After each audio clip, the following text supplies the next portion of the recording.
SIFTER.com.au.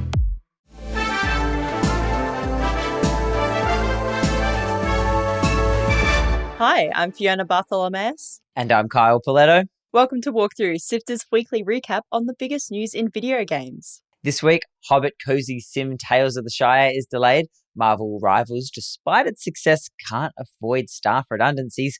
And could there be hints to a new Tony Hawk game in Call of Duty? Here is the news for Sunday, 23rd of February. Let's go. Join the SIFTER community on Discord at sifter.com.au/Discord. A wizard is never late, nor is he early. He arrives precisely when he means to. Kiwi-developed Cosy Sim Tales of the Shire has been delayed to at least the middle of the year. It was announced this week, now releasing on the 29th of July.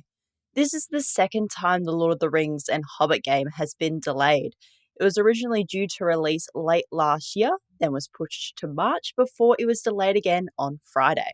Things aren't going great for Weta Workshop Games at the moment, the developer that's directly tied to the film studio that made the movies. In October and November, a large number of staff were made redundant. Not a great sign before your game even launches. It included people like lead producer Calliope Ryder and executive producer Morgan Jaffett, and at least 3 other developers that SIFTER was able to independently confirm. Tales of the Shire was then picked up by another company called Haveli Investments with former staff from Annapurna Interactive, which also spectacularly imploded. All in all, it's going to be a hard run for this game to come out, but we've got our fingers crossed that it does.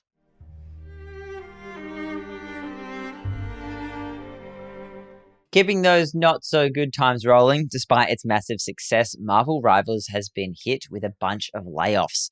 Marvel Rivals game director Thaddeus Sasser shared on LinkedIn that NetEase had laid off its entire US-based team, despite the game's success.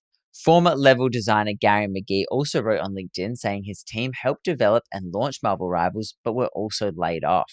NetEase has since sent Games Radar Plus a statement which confirmed that a number of US-based Marvel Rival staff, specifically a design team in Seattle, had been hit with layoffs.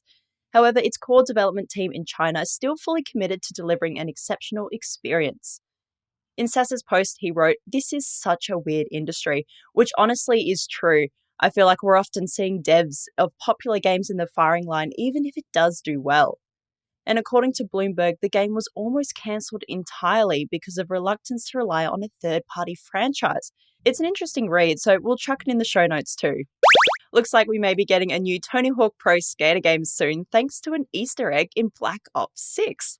Black Ops 6 Season 2 Reloaded update went live this week with new weapons, features, and the return of a fan-favourite skate-themed map called Grid.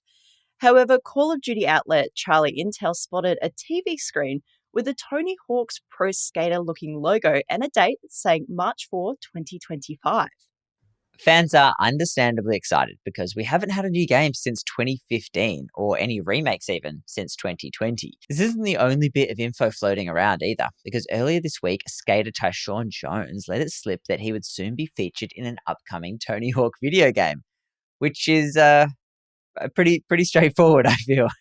Guess we'll be waiting until March to see if we'll be playing another Tony Hawk game, but based on all of this, I'm gonna get hopeful.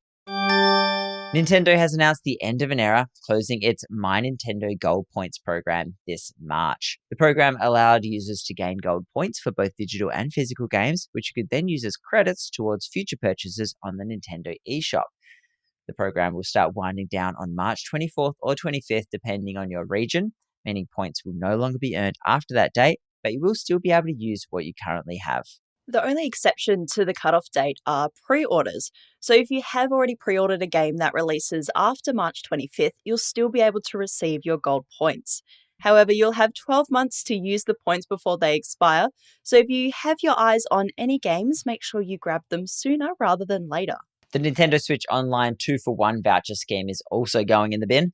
It was an incentive to get people to buy digital copies of games, but that's now well and truly established. So it's a little bit sad to be losing these little bonus discounts, especially on first-party Nintendo games, which almost never go on sale. But hey, maybe the Switch 2 has some good deals coming as well. But overall, the biggest news of the week is our podcast, Walkthrough, celebrating its 150th episode. Around 3 years ago, the idea of a quick news show started development, the third show in the SIFTER roster. It was kicked off by Kyle, and it's been so much fun recording every single week. Back then, it was just me by myself. It was quite lonely. And then Fee was kind enough to join us, and the rest is history. Thanks to everyone who has hosted the show over the years, Omi Koulis, Courtney Smith, Gianni Giovanni, Adam Christou, as well as the whole team that makes it happen each week. A big thank you to Mitch Lowe as well for editing these episodes every single week. A huge effort, and we very, very much appreciate you. It's a team effort, and I love being a part of it. And of course, thank you so much to our listeners who tune in every single week. We couldn't continue doing the show without all of you. Here's to another 150 episodes. That's it for the headlines. Here are the handful of games coming out this week. This coming Thursday, the N64 classic 3D platformer Glover is coming to modern consoles. That is out on Nintendo Switch, PS5, PS4, Xbox Series S and X, and Xbox One on the 27th. Yu-Gi-Oh! Early Days Collection is a collection of the original Game Boy and Game Boy Advance games. Some of these were absolute bangers. There is something really cool about the limitations of these early card adaptations. Pick that up on PC and Switch on the 27th. And Monster Hunter Wilds is out Friday after a really well-received open beta last year. The latest in the popular action RPG series will release on PC, PlayStation 5, and Xbox Series S and X on the 28th. Articles to read, Videos to watch, and podcasts to listen to. SIFTER.com.au. This has been Walkthrough by SIFTER. My name is Fiona Bartholomaeus. And my name is Kyle Pauletto. Thank you so much for listening. As we reach episode 150 of Walkthrough, we'd love it if you could share the show with a friend. Take the time today to send them the link either on your favourite podcast player or send them a video on YouTube. That sort of recommendation makes a big difference. It's a small thing, but it helps us find more audiences across all of SIFTER. Share the show, tell your friend in person, and keep listening for the next 150 eps. SIFTER is produced by myself, Fiona Bartholomaeus, Adam Christou, Courtney Smith, and Chris Button. The episode is edited by both senior producer Mitch Lowe and Gianni Giovanni, who is SIFTER's executive producer and also Walkthrough's script editor. Thanks to Brian Fairbanks from Salty Dog Sounds for composing the Walkthrough theme tune, and Audio Technica Australia and Apple for their support of SIFTER's podcast. We'll be back with more news next Sunday.